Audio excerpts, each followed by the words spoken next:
Right, so homework 2, you guys are probably starting to work on. We're having sessions this week that are good for if you don't have background in deep learning. And feel free to reach out in Piazza. Oh, yeah. Just a quick question on the project. Yeah. Just to make sure, it seemed from the note on Piazza that like either the default or suggested ones. Do we also do something outside of that? Oh, yeah, no, question is a great one. Yeah, the post on Piazza, you're always welcome to design your own project. That's always completely fine. And a number of you have come talk to me about those or talk to other TAs.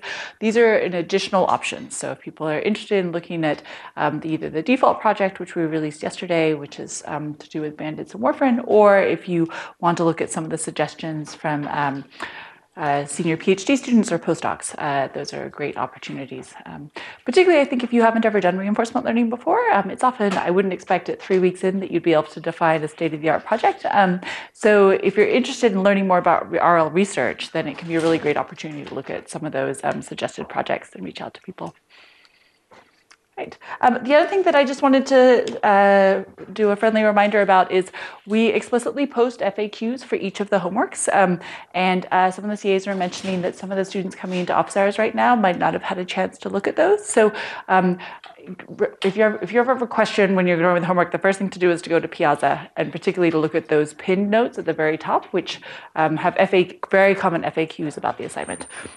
So make sure to read those before you go to office hours, and then, of course, feel free to come to office hours as well, but those are a really good resource to look at. Any other questions?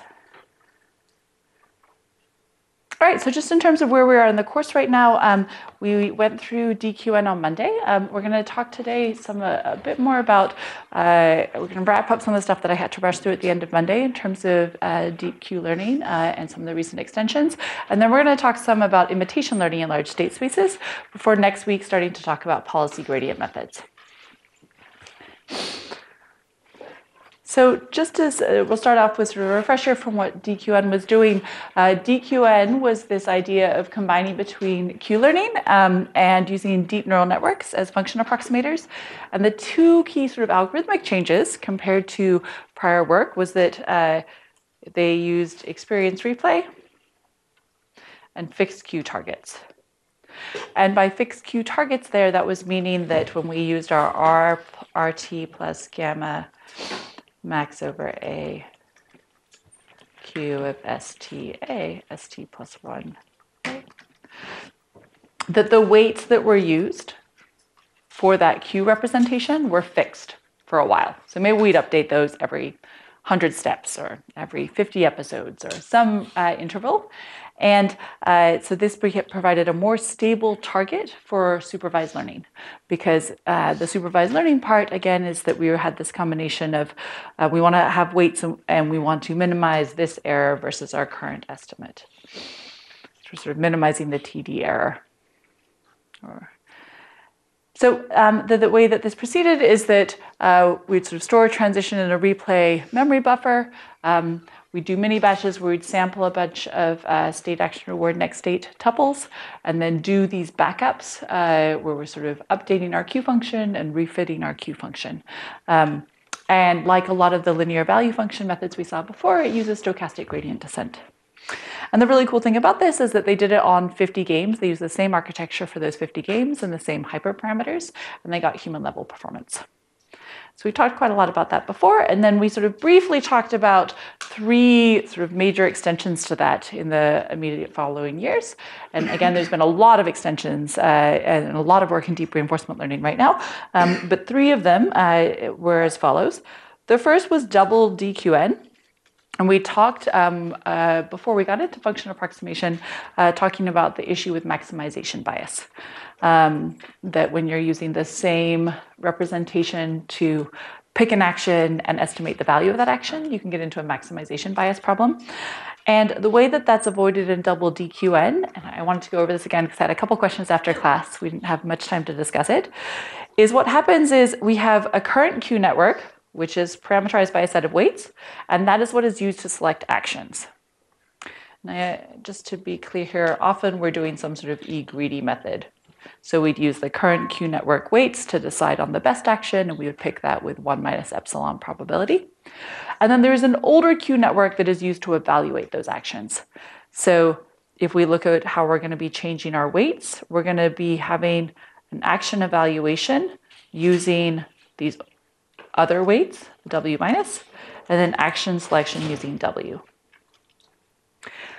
So when you look at this, it might start to look pretty similar to what DQN was doing, because DQN was saying we're going to use a fixed set of weights for these target updates. So what DQN was doing was this, R plus gamma Q, I'll write the max in, max over A Q of S prime A W minus the current S. So in the normal DQN, they were also using a W minus. But here in a double DQN, it can be a little bit different. And the reason it's a little bit different than what we just saw is that you can maintain two sets of weights at all times, and you can flip between them on every step or every batch. So when DQN was introduced, it was more of an idea of you fix your weights, let's say from time step T to time step T plus 100, use the same weights that whole time period for your target. In double DQN, you don't necessarily have to do that. You can flip back and forth between these, which is what we'd seen with double Q learning. That on on step 1, you can use weights 1 to act and weights 2 to evaluate. On step 2, you can do weights 2 to evaluate and weights 1 to act. So it means that you can propagate information faster. So instead of waiting 50 episodes or 100 episodes to update the weights that you're using for your target, so again, this is your target, you can flip back and forth between them, which allows you to update both networks a lot faster, update both set of network weights. The networks are identical. Yeah. In general, when we're evaluating these kinds of different approaches to improve these techniques, is there basically a trade-off between how fast the information propagates and then how unstable it is? So we might find that if the system we're trying to learn on is itself relatively well-behaved and stable, we want to pick something that has faster information propagation, but if it's highly noisy or unstable, that we need to use something that's more conservative. Makes a question, which is, is there generally a trade-off in terms of these methods between sort of characterizing the stability of the system and then how fast you can propagate information back? Unfortunately, I feel like it's not very well characterized. So I feel like most of the time, these are heuristics and people evaluate them, and they evaluate them a lot of different benchmarks, and that's sort of the way we get generalization. But I don't think that there's a good characterization systematically of how to characterize the stability of the system with these deep neural networks, particularly in the context of RL. So there's a lot of great opportunities for theoretical analysis here too, or just sort of more formal understanding. Right now, I think we're at the level of saying this either seems to consistently work across Atari games and maybe Mujoko, or it doesn't, and try to characterize the successes. Yeah. Yes. I was wondering if we could talk a bit more about the switching that you're referencing and like why, how. Yeah. So the question is about how could we switch between these W and W minus, and how would you why and how would you do this? So in the DQN setting, you could set W minus. So at the beginning, W minus is equal to W on time step 0. And then in DQN, you would keep W minus to be the same, maybe for the next 50 episodes, but you'd be updating W. And then 50 episodes in, you would update W minus. The downside about that, which we talked a little bit about before, is that you're not using the information you're getting to update this estimate. Because you're using that old stale set of W's. So essentially, you're just not using the information you've got over those 50 episodes to update what would happen if you got an S prime and took action A. So an alternative would be to flip between, let's say, instead of thinking of this as W and W minus, so you can think of it that way, you can just think of maintaining two different sets of weights. And imagine I'll say this is time equals 1, time equals 2, time equals 3. So imagine that we're just picking between what are the weights that we use to select an action and the weights that we use to evaluate the action. So on the first time step, you could use this to evaluate and this to select the action, and then you could flip it back and forth. So that essentially means that both sets of weights are getting updated very frequently. So instead of updating only one of them every 50 episodes, you're continuing to propagate that information back quickly. And there's, of course, tons of choices here about how frequently do you update, when do you switch back and forth between these. You can think of all of those as hyperparameters you can imagine tuning. But this is, instead of keeping this target fixed for 50 steps, or n steps, these are all parameters, you could flip back and forth between them, which is what double Q learning did before. Yeah.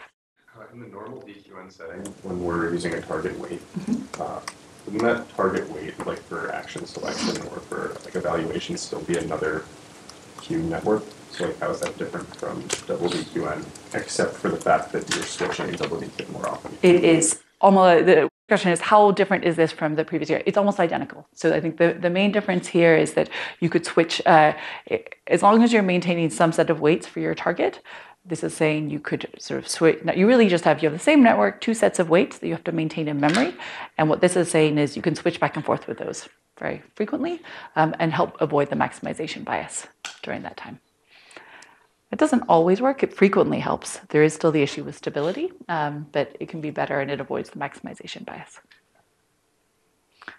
We also talked about prioritized experience replay. We went through a small sort of tabular example where we looked at the impact of doing backups. So if we have this experience replay buffer of S, A, R, S prime tuples, which one should we use to do our backups and how do we propagate that information back? In this algorithm, or in this paper, they talked about the fact that if you can do this optimally, in some cases you might get an exponential speed up in convergence, but it's hard to do that. It's computationally intensive. So what they proposed here is to prioritize something based on the size of sort of the DQN error, the difference between the current estimate of it and your sort of target estimate that you're looking at. And so we talked about how you could use that as a priority, and it could be a stochastic priority to try to select items. And we also talked about the fact that if you set alpha equal to 0, this becomes uniform. And so then there's no particular prioritization over your tuples. And then the thing that we had almost no time to talk about was dueling. So dueling was a best paper from 2016 in ICML. Let me just give a little bit of refresher on this because we went through it very, very fast. So the intuition here is that the features that you might need to write down the value of a state might be different than those need to specify the relative benefit of different actions in that state. And you want to understand the relative benefit of actions in order to decide what your policy should be. So looking at things like game score, it's obviously very relevant to the value, but it might be, you might want other features to try to decide what actions to do right now in a game.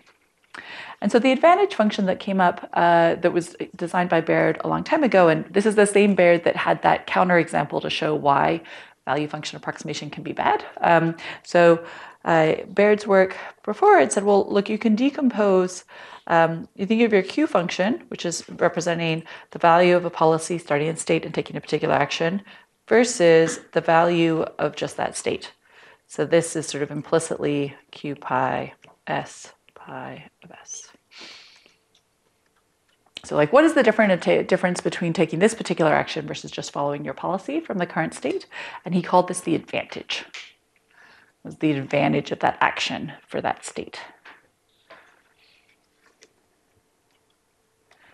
So in dueling DQN, instead of having one network that just predicts Q functions, they use an architecture that separates into predicting values and predicting these advantage functions, and then adds them back together, with the idea being that you might get different sort of features here and here.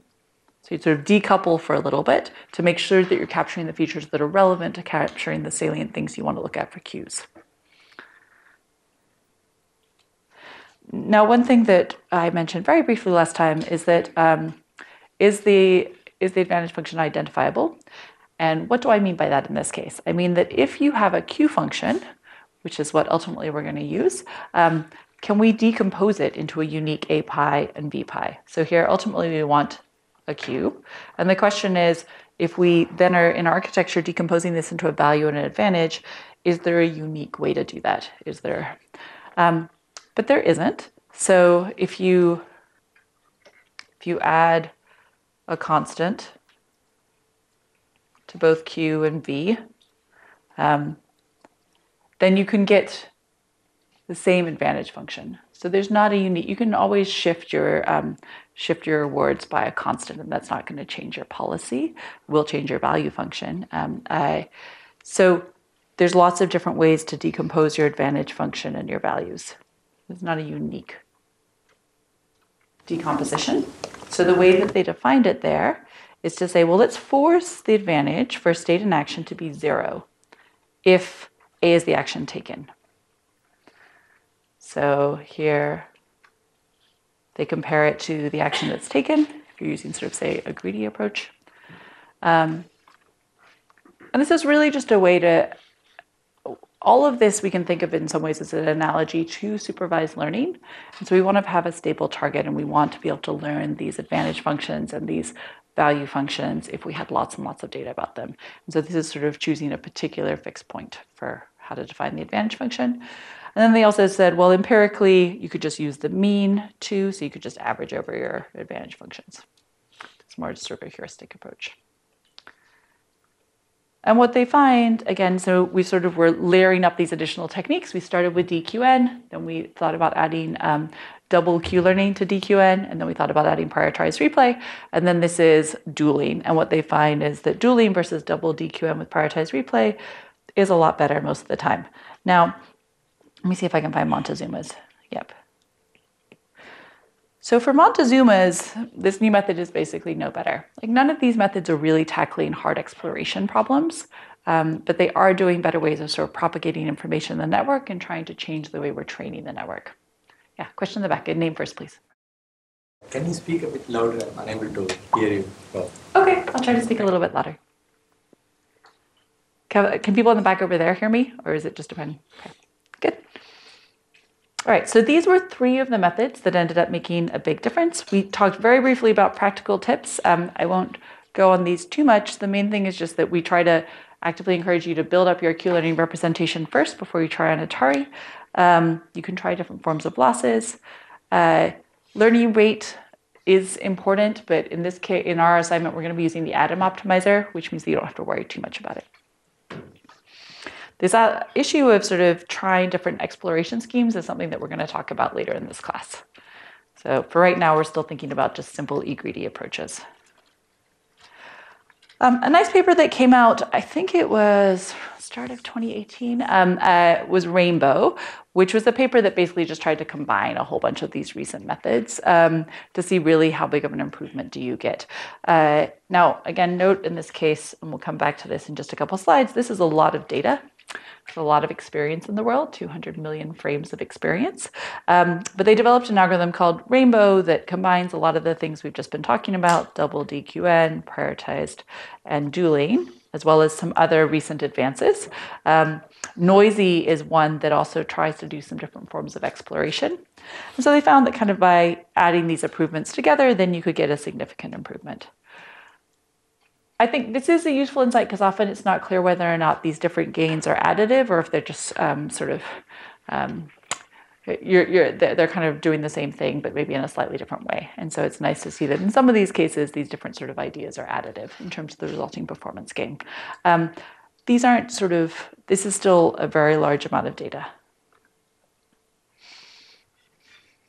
Okay, so just to summarize, we're sort of wrapping up where we are with model-free deep neural networks for RL right now. They're very expressive function approximators. You should be able to understand how you represent the Q function, and you can do some Monte Carlo-based methods or TD-style methods.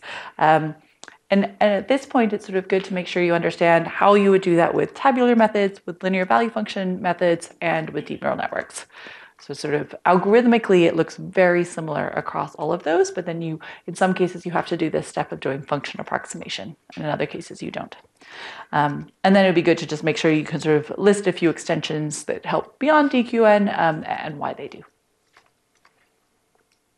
All right, so now let's go back to our sort of high-level view of what we want from a reinforcement learning algorithm, these algorithms that are sort of doing optimization, handling generalization, doing exploration, and doing it all statistically and computationally efficiently. And we've just been spending quite a lot of time on looking at generalization as well as optimization, but we haven't talked very much about efficiency. So one of the challenges is that if you want to define efficiency formally, like in terms of how much data an agent needs to learn to make a good decision, there are hardness results that are known. So our lab has developed some lower bounds. Other people have too. I think we now have basically tight upper and lower bounds for the tabular MDP case, which indicate that there are some really pathological MDPs out there for which we just need a lot of data. Amount of data that would not scale very well as you start to go up to really huge domains. So some of these problems are really hard to do. Formally, you would just need a lot of exploration. We can do something much better than eGreedy, but we'll talk about that soon. But even when we do those much better things than eGreedy, we can prove that it's still really hard to learn in those. We still might need a lot of data. So an alternative is to say, well, there's lots of other supervision that we could have in the world to try to learn how to do things. And so how can we use that additional information in order to sort of speed reinforcement learning? And so what we're going to do is talk about imitation learning today, and then we're going to start talking about policy search and policy gradient methods next week.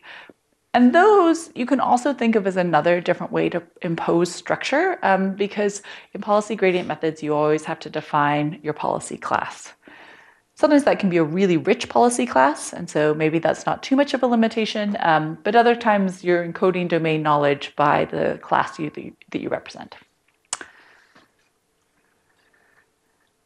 Okay, and in particular, we're going to be thinking about imitation learning in large state spaces, which is exactly the place where we might hope to benefit from additional help or supervision.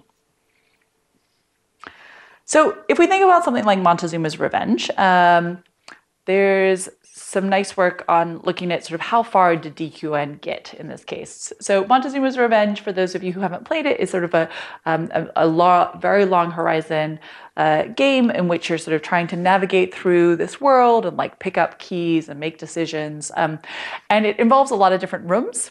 So you can see here what the outline is of all the white squares are basically rooms.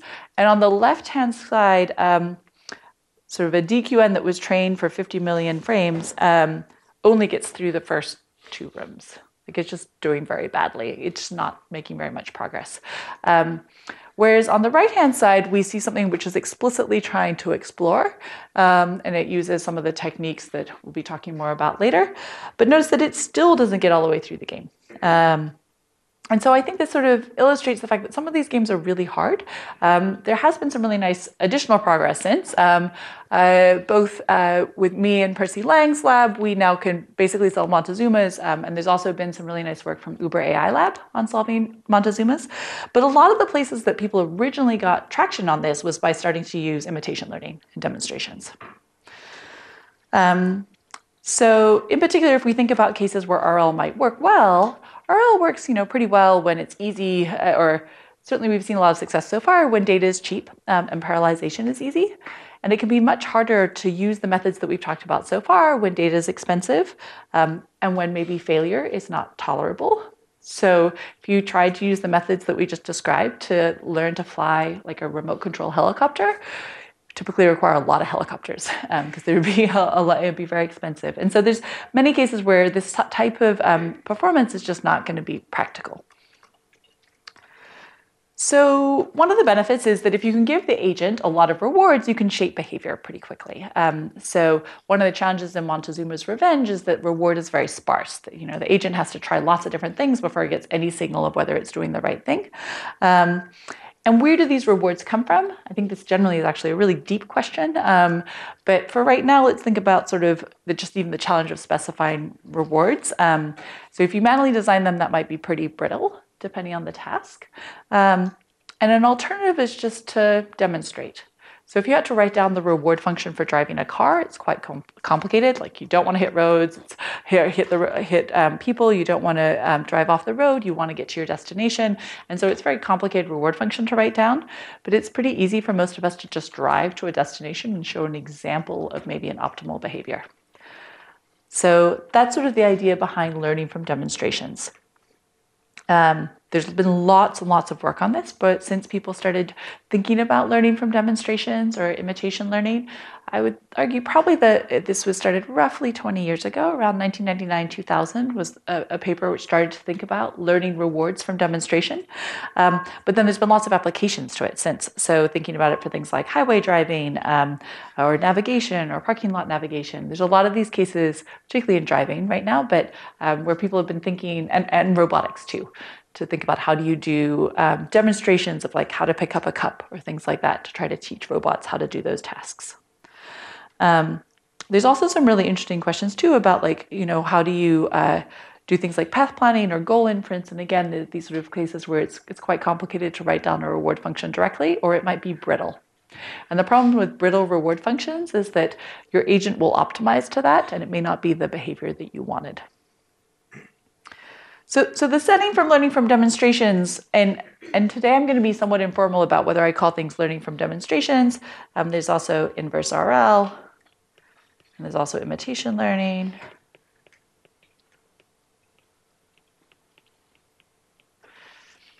And there are sort of differences, but a lot of these things are somewhat interchangeable. Most of this is about the idea of saying that you have some demonstration data, and then you're going to use it in order to help either bootstrap or completely learn a new policy.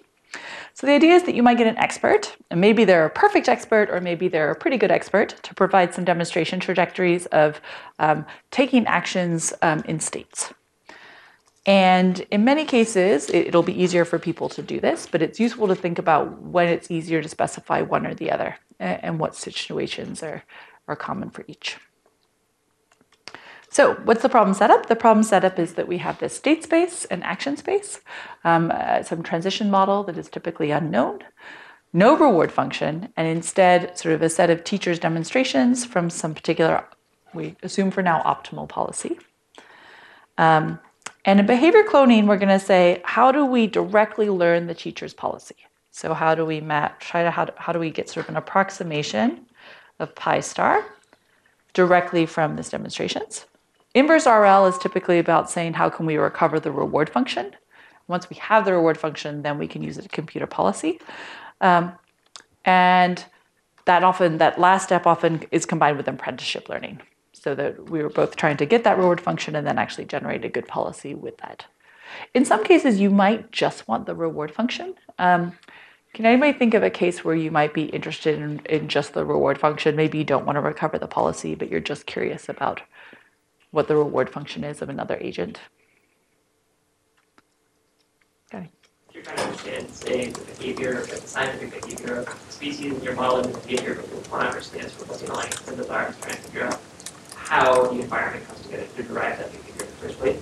Yeah, this I think is a great example. So in a lot of science, biology, et cetera, you often want to understand the behavior of organisms or animals or things like that. And so if you can just look at their behavior, you could say track monkeys or things like that, and then use that to back solve, like what is their reward function? What are the goals or preferences? I think there's a number of cases where that's useful. And maybe down the line, maybe there's some optimization that'll happen, but generally often there, it's just about understanding like what is the goal structure or what is the preference structure of the organism or individual. And that could happen with people too, that you might want to understand like the choices people are making in terms of commuting or in terms of buying preferences or things like that. Maybe later you want to optimize for that, but also you're just curious about how do people's behavior reveal the sort of an underlying reward structure, underlying preference model. Yeah. For imitation learning, just using the teacher's demonstrations set like an upper bound, I guess, or have there been cases such that, I guess, the agent learns to perform better than the expert did, like we find a new pi star? Yeah. Asked the nice question of like, is the expert's behavior an upper bound, or are there cases also where the agent can go beyond this? We're not going to talk too much about this today, but there's a lot of work right now on combining imitation learning with RL. So there's a lot of work on, say, like inverse RL plus RL, where, for example, you might use this to bootstrap the system, and then your agent would continue to learn on top of this. There's also some nice work from Peter Abiel's group where they looked at assuming that the expert was providing like a noisy demonstration of an optimal path. And so the goal is to learn the optimal path, not the noisy demonstration of it. So often you do want to go beyond the expert. there's limitations to that, and we'll talk about that in a second, actually, of what are some of the limitations that you might have if you don't get to continue to gather data in the new environment. Okay, so let's start with behavioral cloning, which is probably the simplest one. Because essentially in behavioral cloning, we're just going to treat this as a standard supervised learning problem. So we're going to fix a policy class, which means sort of some way to represent our mapping from states to actions. And this could be a deep neural network, it could be a decision tree, it could be lots of different things. And then we're just going to estimate a policy from the training examples.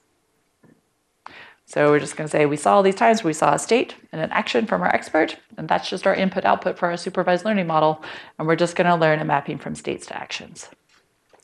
And early on, so this has been around really for quite a long time, and I should have said more like 30 years, there were some nice examples of doing this. So Alvin was a very early paper and system about thinking about driving down the road, seen a neural network and was trained, at least in part, using behavioral cloning or supervised learning to imitate trajectories. Okay, so let's think about why this might go wrong. And first, let's think about what happens in supervised learning. So in supervised learning, we're going to assume IID pairs, SA, and we're going to ignore the temporal structure. So if we're just doing supervised learning in general, we just imagine that we have these state action pairs, and then maybe we learn some classifier or, let's just say a classifier to classify what action, we should do. And it might have some sort of errors. It might have errors of, with probability epsilon. And so if we were thinking about doing this over the course of t time steps, then we might have, sort of an expected total number of errors of epsilon times t. So let's just take a second and think about what goes wrong when we're doing this in the supervised learning or in the RL context. So by the RL context, I mean the fact that the decisions that we make influence the next state. So let's just take like 1 minute, maybe talk to your neighbor and say, like, what do you think could be the problem with behavioral cloning in these sorts of scenarios? And if that's a simple thing to think about, then maybe think about how you would address it. So what you might do in that case if there is problems that happen when we try to apply standard supervised learning to this case where it's really underlying an MDP.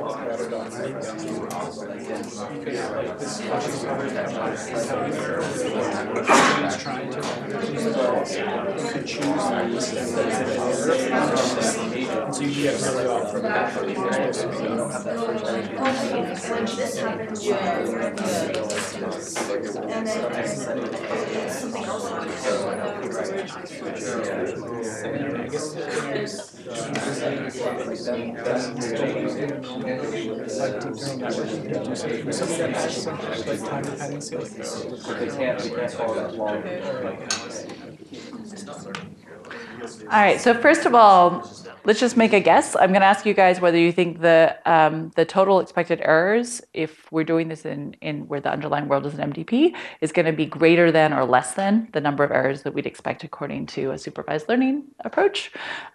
So who thinks that we're going to have greater expected total errors? Okay, who thinks we're going to have less? Many people must be confused. Okay, so how about somebody who thinks the answer is that we're going to have greater? Maybe somebody who thinks that's the case could say why they think we might have more errors if the real world is MDP and we've tried to do the supervised learning technique. Yeah, and name first, please. My idea is that kind of like as a human, you're planning a more long-term horizon, or like you're doing one step and then you know how that action is going to then give you like another sequence. But since we just are taking a state in action and then like predicting right from there, we can't plan that long-term sequence, so it's going to like compound our errors as we go. That's right. So that is correct. We will compound those errors, and one of the challenging aspects of this is that the errors can compound a lot. And this is because the distribution of states that you get depends on the actions that you take. So if you think about this like a navigation case, like if I was supposed to go out the right-hand door and I watched him go out this door and I saw that he went right, and I tried to learn a supervised learning classifier for what I should do here, but my supervised learner was a little bit broken, and so instead of going right here, I actually went left. Well, now I'm in part of the room which I never went to because he was going over there to go to the door, and so like now I have no idea what to do here. Right? Like now I'm in the state distribution is something that I haven't seen before. It's very likely that I'm going to make an error. In fact, my probability of error now may not be, my probability of error here is under assuming the fact that the data that you get in the future is the same distribution as the data you got in the past. Our supervised learning guarantees generally say, when we have them, that if your data comes from an IID distribution, then in the future, this is what your test error will be. The problem is that in reinforcement learning and Markov decision processes, your actions determine what is the data you're going to see. So the fact that instead of following the right action here, I went over here, and now I have no data, and my data distribution is different. And so now there's no guarantees for my supervised learning algorithm because my data is different. It's never been trained on anything like that, so it can't generalize. So that's exactly the problem. And this was noted by like Drew Bagnell's group from CMU in 2011 of arguing that this is a really big problem for what's called behavioral cloning. So even though there'd been some nice empirical demonstrations of it, he and his former student Stefan Ross indicated why this might fundamentally be a very big problem and sort of demonstrated some things that people had sometimes seen empirically. So the idea is that as soon as you deviate, so this is the time where you make your mistake, then essentially the whole rest of the trajectory might all be errors. You might make T more errors. And so that means that the total number of errors that you make is not expected epsilon times T, but is epsilon times T squared. It's much worse. And it's really due to these compounding errors leading you to a place where your distribution of states is very different than what you have data about. And this issue will come up again and again, this sort of this thinking about what is the distribution of states that you get under the policy you're following versus the policy that you want to follow. That issue comes up again and again in reinforcement learning. So it really is this sort of foundational issue that, what is the data distribution you're going to get under the policy that you've learned versus the true policy, and looking at this mismatch. And so once you go off the race course, you're not going to have any data about that. So one of the ideas that Drew Bagnell and his students came up with to think about this was to say, well, what if we could get more data? So what if when I only have a limited amount of data to start with. I've learned my supervised learning policy to say, what should I do in each state? And sometimes I make a mistake. So sometimes, I go out that way. My race car drives off the race course. What if I could know what to do in that state?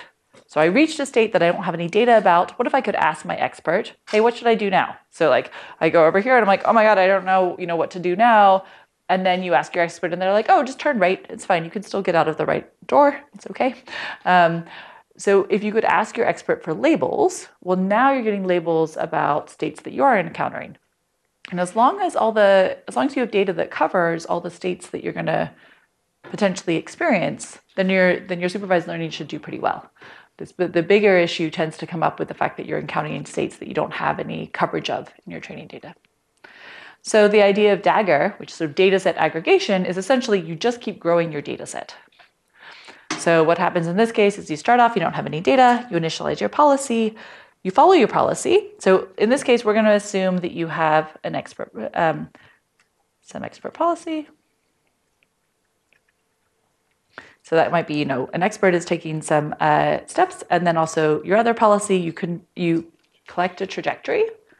So sometimes you're following one policy, sometimes you're not. And then what you get is you get this state. You get to go ask your expert for every single state, what would you have done here?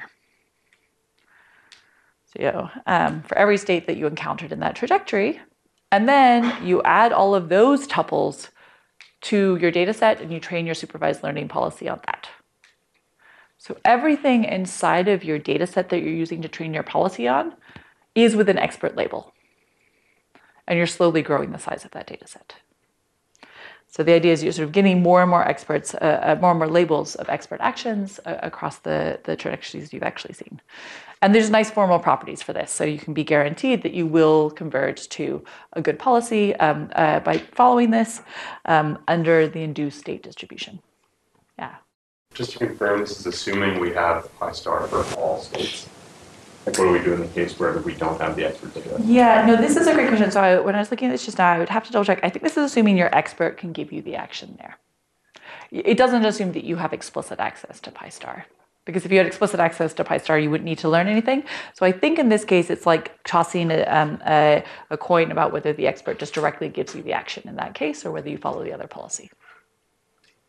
Which, because you have to have the expert around all the time anyway, because they're always going to have to eventually tell you what they would have done there, because that's how you get, excuse me, that data set. So that was. And I'm curious about how this is done efficiently. I can imagine that for some situations, having a person sit in the command line while your GPU trains and inputs actions won't be efficient. How do people generally do this in such a way that doesn't require manual intervention? Yeah, this question is a great one, which is, well, this requires you have an expert either around for every single step or like at the end of the trajectory that can go back and label everything. And that's incredibly expensive. And if you're doing this for millions and millions of time steps, that's completely intractable. I think that's why this line of research has been less influential in certain ways than some of the other techniques that we're going to see next in terms of how you do sort of inverse RL. So what this is really assuming is that you have this human in the loop that's really in the loop, as opposed to just asking them to provide demonstrations once and then your algorithm goes off. And I think that practically in most cases, it's much more realistic to say, drive the car around the block 10 times, but then you can leave and we'll do all of our RL, versus saying, I need you to be in the car or, like label all of the trajectories that the car is doing and keep telling me whether it's right or wrong. I think this is just very label intensive. It's very expensive.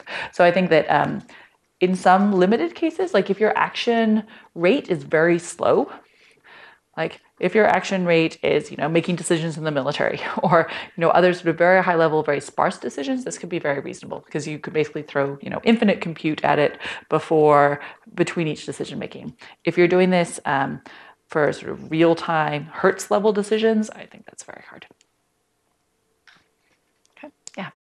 Would this be compatible with like an expert taking over the system, right? Like somebody sitting behind a wheel, letting an agent drive, and then recognizing that there's an emergency situation coming up and taking the wheel.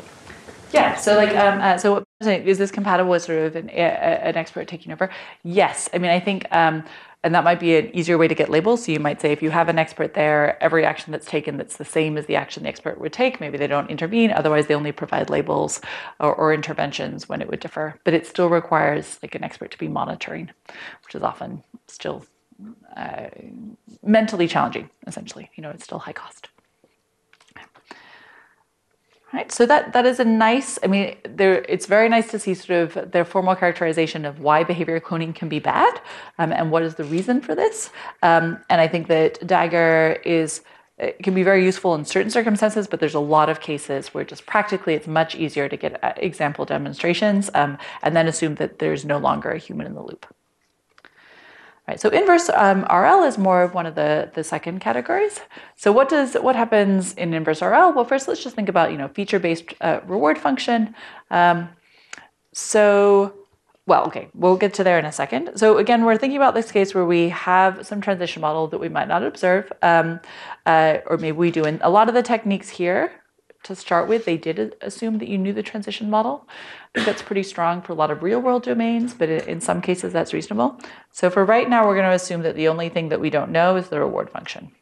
There's some extensions to when you don't know the transition model too. Okay, so then we have, again, our set of demonstrations, and the goal now is not to directly learn a policy, but just to infer the reward function. So if I don't tell you anything about the optimality of the teacher's policy, what can be inferred about the reward function? Like, let's say, it's not an expert, it's just demonstrations. If you get a demonstration of a state, action, state, etc., can you infer anything about R if you don't know anything about the optimality?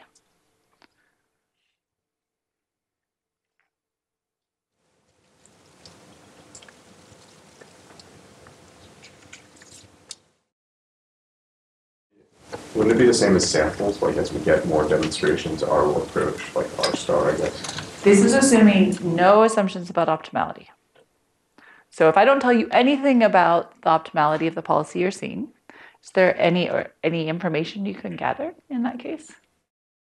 Or you'd be able to say that the choice that the teacher made under their policy is ranked higher under their reward utility function than the alternatives. So like for that particular person, you could say something about for their reward function, assuming that they're a rational agent, that was higher in their reward function. That's true. But if you want it to be about the general reward function, this would tell you, maybe I'm stating it so that it seems a little bit more subtle than I mean it to be.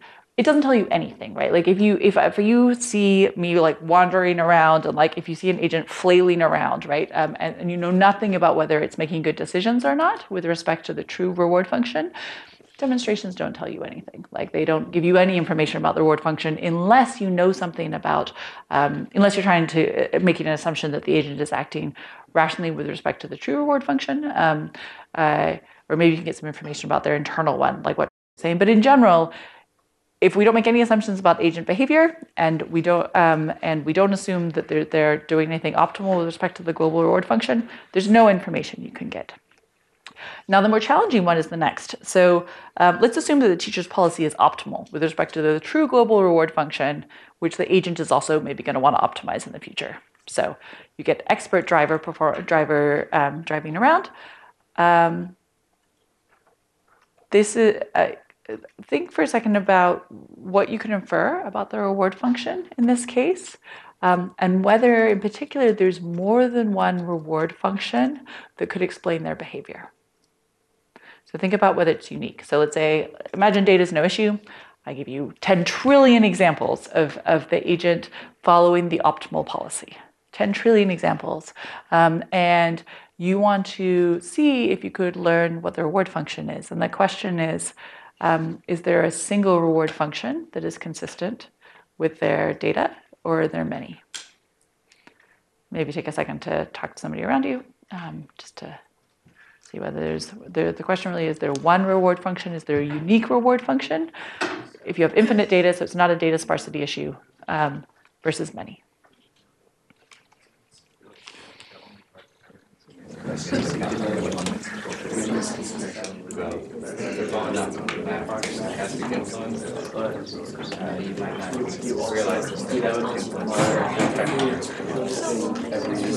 Get forced to deviate from you look for desired outcome but then chooses how to come back. Once you see it enough time, or then realize like that was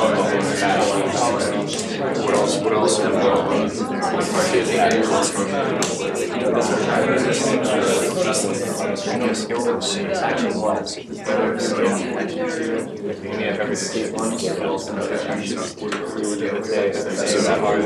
so it's not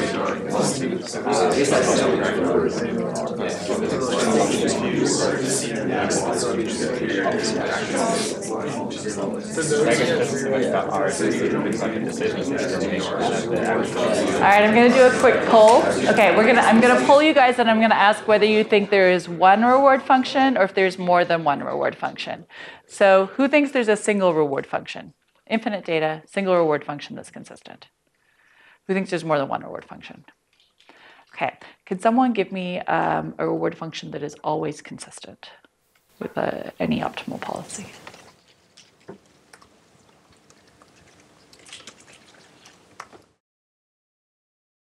I guess like one thing we could do is in the first step, just give the older reward that the teacher is going to have as a policy, and then just be random after that. Maybe on the first step that you could maybe give most of the reward that like the agent would experience, and then be random after that. And that might depend on the state. I guess I was thinking of, can anybody tell me like a number which would allow, or a specification of a reward function, like a constant, like a choice of a constant, which would make any policy optimal. Yeah, in the yellow. You just give a reward of 0 for every action. Sorry. Yeah. That is exactly correct. If you give a reward of 0, any policy is optimal with respect to that. You never get any reward anywhere. It's a sad life, unfortunately. And in this case, all policies are optimal, right? So, so if you just observe trajectories, then one reward function for which that policy is optimal is 0, but it's not unique. So this issue was observed, I think it was by Andrew Ng and Stuart Russell back in 2000, where there is a paper talking about inverse RL where they noted this issue. Said, the problem is that this is not unique without further assumptions. There are many reward functions that are consistent. So we have to, we're gonna have to think about how do we break ties and how do we impose additional structure. Yeah, in the back. If you have a consistent reward function, isn't if you add constants to lower rewards also another consistent reward function? There are lots, yeah. So and remind me your name. So yeah, what you said is like there's many reward functions. So if you have a constant, everything has the same. Any constant would also be identical. So there's generally many different reward functions that would all give you. There are many different reward functions for which any policy is optimal. And so that would mean that if you're trying to infer a reward function given some data, there are many reward functions that you could write down so that that data would be optimal with respect to the reward function.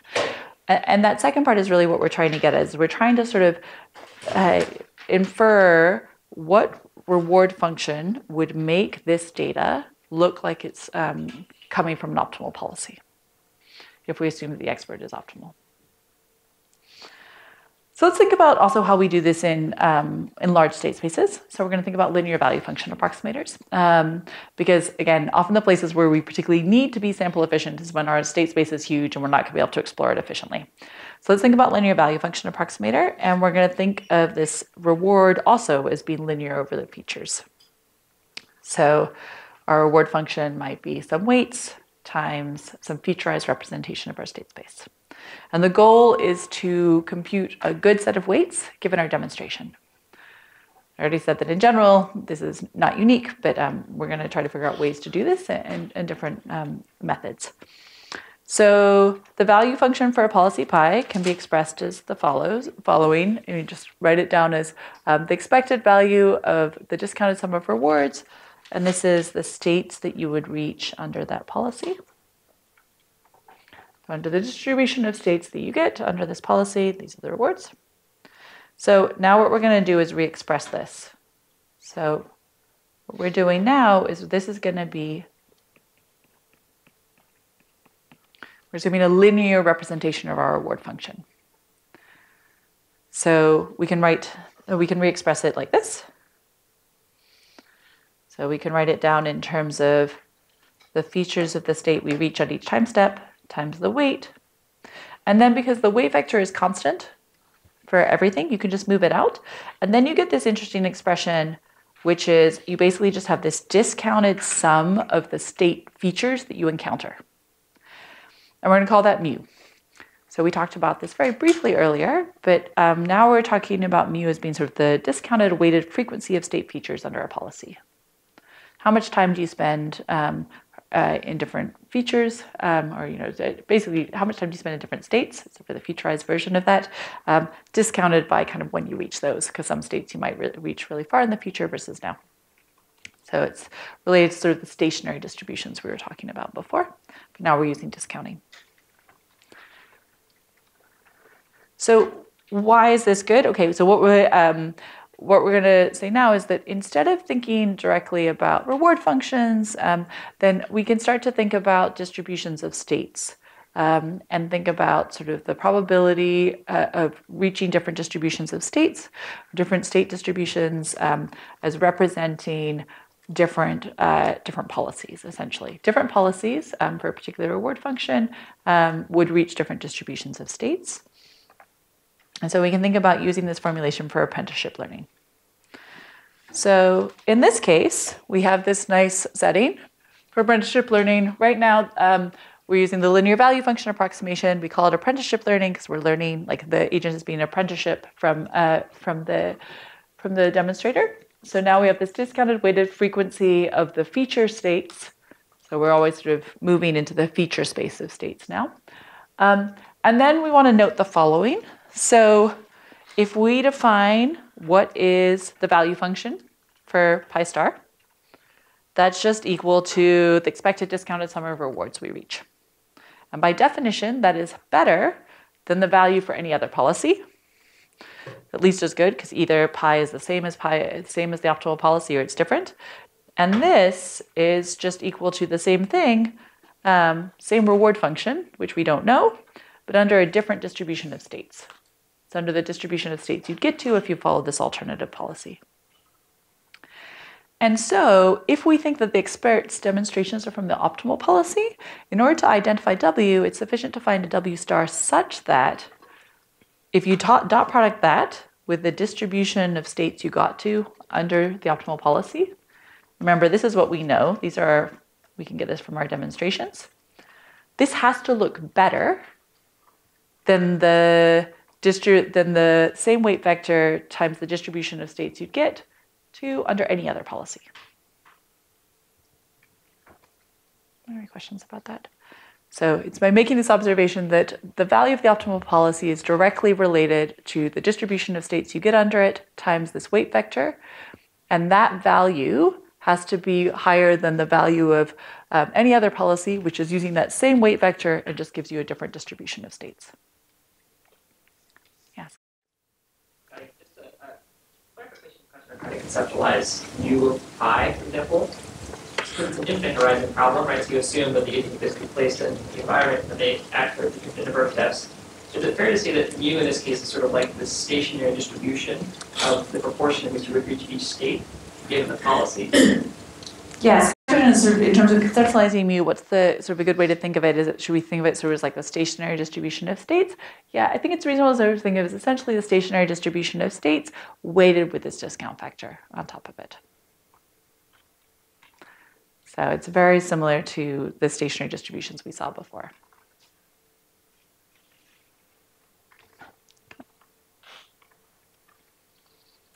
All right, so essentially it's the same. We want to find a reward function so that the expert policy and the distribution of states you reach under it looks better when you compute the value function compared to that same weight vector under any other distribution of states. And so if we can find a policy so that its distribution of states matches the distribution of states of our expert, then we're going to do pretty well. So what this says here is that if we have a policy so that the discounted distribution of states that we reach under it is close to the distribution of states that you got from your demonstration, so this is the expert. So if that's small, then your value function error will also be small.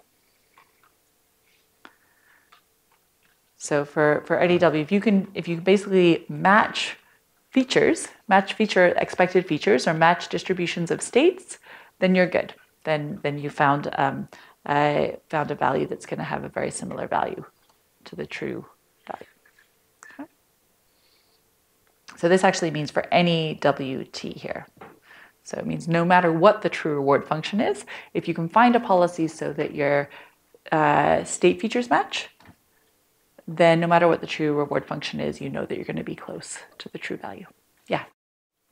So this W that we would be finding would be used to calculate, I guess, an expectation, what your, I guess, value is in a state, right? Yeah, so you could, once you have a W, you can combine that with your mu's to compute like a value of a state, right, or you can sum over it. How do you, I guess, that translates directly to being able to use that to make decisions when you're at a state. So I think the question is about saying like, okay, so if we're getting these W's, or sort of what are we solving for? Are we solving for the policy? Are we solving for W, et cetera? In this case, I think a reasonable way to think about it is solving for W, solving for pi. So what this is saying is that, let's say you're optimizing over pi. If you found a pi, so right now we know the transition model, which is not always true, but if you know the transition model, for a given pi, you can compute mu. because it's just following. Like you could do Monte Carlo rollouts, for example. So if someone's given you a pi and they tell you the transition model, you can roll that out and you can estimate mu of pi. And it's saying that if you do that, so let's say I have some policy, I roll this out a bunch of times, I estimate my mu, and I check whether that seems to be close to my mu of my demonstration policy. If that's small, this is saying no matter what the real reward function is, you're going to have the same value as like what you're like you've matched the value that you would get under the expert policy, so you're good. You could just use this policy to act. Yeah. And I'm looking at the constraint on the infinity norm for W. Yep. And I don't quite see where that comes from. I'm curious if I'm just missing it here or if we haven't gone over it. Question is about why do we have this constraint over W. I would have to double check the details to be careful about this, but I'm pretty sure it's there so that as we do these backups and we do this approximation, that your errors are all bounded so that things don't explode.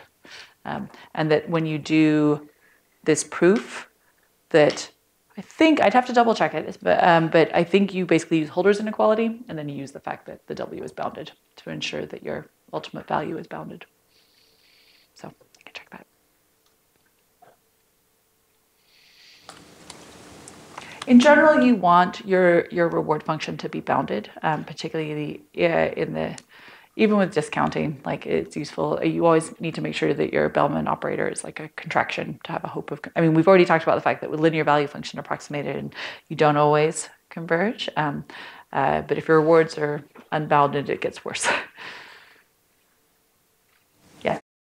Trying to fit this into other things I'm familiar with. Is this basically like a maximum likelihood way of looking at the policy, right? Like, if we flipped a coin 100 times and we got 99 heads and 1 tails, it's possible that came from a fair coin. You know, that we can't discount that, but it's unlikely, right? So if we observed some expert agent doing the same thing 100 times, that could come from a reward function that's 0 everywhere, but not as likely as some other reward function. Is that? Oh, great question. Okay, so I was asking, like, so is this sort of giving us some way to deal with the fact that the reward could be 0, that we have this sort of unidentifiability problem? This does not handle that, unfortunately.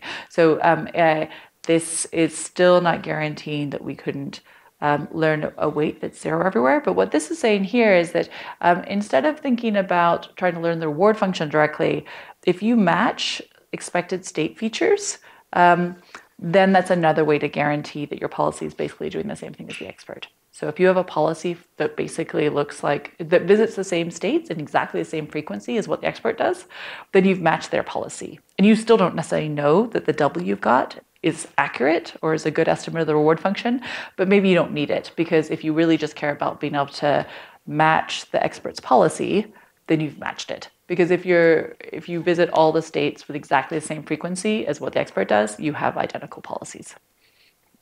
So it's sort of giving up on it. It's saying, maybe we still don't know what the real reward function is, but it doesn't matter because we've uncovered the expert policy. Is there like a nonlinear analog to this that might be more effective? Great question. Yeah, so there's been a lot of work also on doing this with deep neural networks. I'll give a couple pointers later to sort of other approaches. Okay, so this sort of observation led to an algorithm for learning the policy, which is you try to find some sort of reward function, like that means, you know, a W, a choice of W, such that the teacher looks better than everything else, looks better than all the other controllers you've got before. So it makes it look like sort of the this W for this state distribution looks better than W for all other distributions. And then you find the optimal control policy for the current W, which can allow you to then get new mu's because you have your transition model here. And you repeat this until sort of the gap is sufficiently small. Now, this is not perfect. If your expert policy is suboptimal, it's a little tricky how to combine these. I don't want to dwell too much on this particular algorithm. It is not something most people use anymore. People would use more deep learning approaches. But I think that the key things to understand from this is sort of this aspect of kind of if you match state features, that's sufficient to say that the policies are identical, essentially, that you're learning. Yeah. And remind me your name first, please. Is there any significance to using norm 1 versus any other norm? Like norm 2? Great question. The question is, why do we use norm 1 in equation 7? That is actually important. It's not necessarily the only choice, but here this is saying you have to match on all states. That's what the norm 1 is saying here. So you can think of mu pi as really being of S. I'm not showing that explicit dependency here, but it's of S. And so what norm 1 is saying is that when you sum up all of those errors, it has to be 1. So you're evaluating the error over all of this. You could choose other things to change the analysis. Norm 1 and an infinity norm tend to be particularly easy to reason about when you start to do, when you're trying to bound the error in the value function.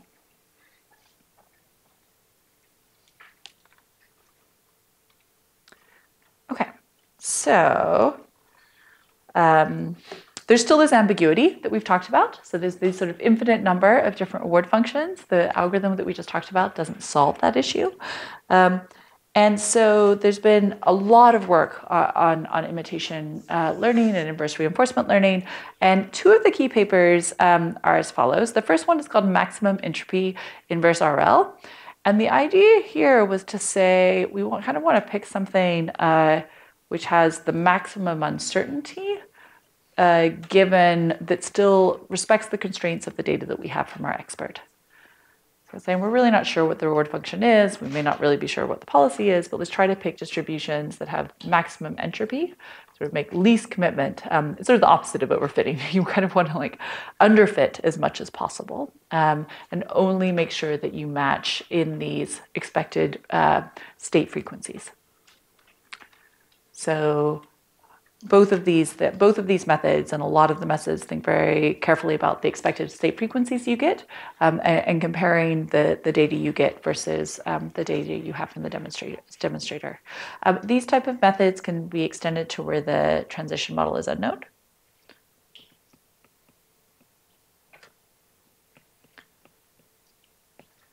Often that requires access to a simulator.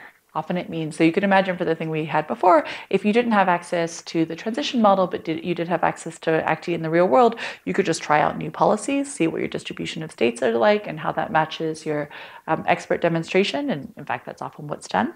So maximum entropy inverse RL has been hugely influential. And then the second one, and this is also, I'll note, this is from also from Drew Bagnell's group, who is the same person that came up with DAGGER. So that group's been thinking a lot about and did a lot of nice contributions to inverse RL. And then in terms of extending this to sort of much broader function approximators, Stefan Imran, who's here at Stanford, extended this to using deep neural networks. And again, is doing sort of this feature matching. So the idea in this case, both of these methods compared to sort of the DAGGER work, are assuming that you have a fixed set of trajectories at the beginning, and then you're going to do more things in the future. And in particular, the generative adversarial inverse imitation learning has these initial trajectories, and then is going to allow the agent to go out and gather more data. So it can gather more data, it can compute the state frequencies, it can also use sort of a discriminator to compare. One of the challenges is, writing down the form of mu can be hard when you have a really, really high dimensional state space. So writing down, a distribution over images is hard. So what they do in this case, they mostly are focusing on Mujoko style tasks, like robotic style tasks, where you'd have like a lot of different joints, but still hard to write down, nice distributions over that. So what they focus on in this case is thinking about things like a discriminator that could tell between your expert demonstrations and the demonstration and the trajectories that are being generated by an agent.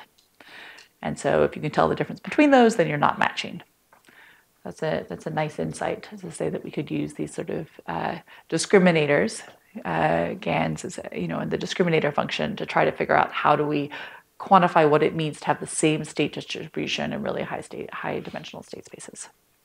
So this is known as Gale, and there's been a lot of extensions to Gale as well. Earlier, we said that there could be real practical benefits to learning the reward function in certain situations. It seems like the takeaway, though, is that we can't actually do that. Is that the correct takeaway here? Yeah, so I was saying, well, earlier you were arguing that maybe there are times where we really want the reward function, but maybe you're telling us that we can't really do that. I think in this, so we've mostly been talking about like frequentist style statistics when we're talking about statistical methods here. From that perspective, it's often very hard to uncover the reward function. One thing that's often people do when they want to, say, understand animal behavior or things like that, is you have a prior. Another way to do this is you have a Bayesian prior over reward functions, and then you do Bayesian updating, so that given the data that you see, you try to refine your posterior over the possible reward functions. So it avoids, like, then you could just not have your prior cover that reward is 0 everywhere, for example. So if you have a structured prior, that can be one way to still use information to try to reduce your uncertainty over people's or agents or animals' reward functions. Yes. What a typical prior would be for a work function, like, sometimes it's elastic NLP statistics where you assume a prior like low cost, whether center to 0 or weights are small. Yeah. What sort of prior beliefs are you? It's a great asking about, what are realistic priors for reward functions? It's a great question. I think mostly it depends on the domain. That people do use, I think we'll talk a little bit about it for the exploration aspects. People do use priors over reward functions for exploration as well. Things like Thompson sampling require you to do that.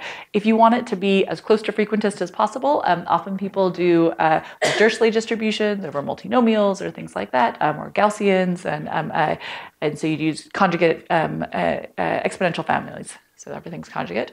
But those aren't necessarily realistic. I think in real domains, the benefit probably of using these sort of priors would be to really encode domain knowledge about, whether people are risk sensitive, what sort of rewards you expect to be reasonable in these cases. Yeah, I think to go back to point 2, I think a lot of it does depend on what you want out. So if you really want to just understand the reward function or the preference function, then we need to maybe do something Bayesian, or we need to try to have a method that's going to help us uncover it. I think what a lot of other methods ended up saying is, well, maybe we care about the reward function, but mostly we just care about getting high performance. So if we can uncover a policy that's matching the expert policy, we're fine. Behavior cloning wasn't a good way to do that because errors compound, but now there are these other ways that can do that better. And so we're fine with that part. And again, I just want to emphasize, like Sergey Levine and others have done work which really combines, like you can take Gale and then go beyond that in terms of exploration, so that you can end up with a policy that's better than your demonstrator, which I think is good because often, like if your demonstrator comes from YouTube, which is nice because it's a freely available place to get demonstrations, you don't necessarily know the quality. So often you might want to use that to sort of bootstrap learning, but not necessarily be limited by it. All right, so just to summarize, in practice, there's been an enormous amount of work on imitation learning, particularly in robotics, but in lots of domains. And I think that, if you're going to leave class today and go out into industry, that imitation learning can be very useful practically, because often it's easier to get demonstrations, and it can really bootstrap learning, complicated Atari games, etc. But there's still a lot of challenges that remain, particularly in a lot of the domains that I think about, we don't know the optimal policy. So I think about healthcare or like customers or education, like intelligent tutoring systems, and all of those. One of the big challenges is that you don't know the optimal policy, and you're maybe doing all of this because you think you could do something better than what's in the existing data.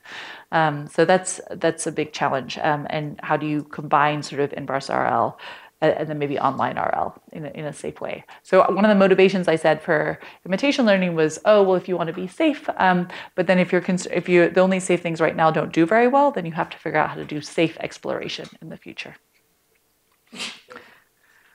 All right, I think that's everything for today, and I'll see you guys next week where we're going to start to talk about policy search.